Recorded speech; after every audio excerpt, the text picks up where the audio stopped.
सज्जनों तवेली हुजूर मियाँ मोहम्मद बख्श साहब क्या खूब लिखते ने। वली अल्लाह दे मरदे नाही बस कर दे पड़दा पोशी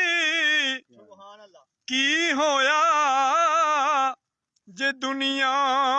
उतों टुर गए नाल खामोशी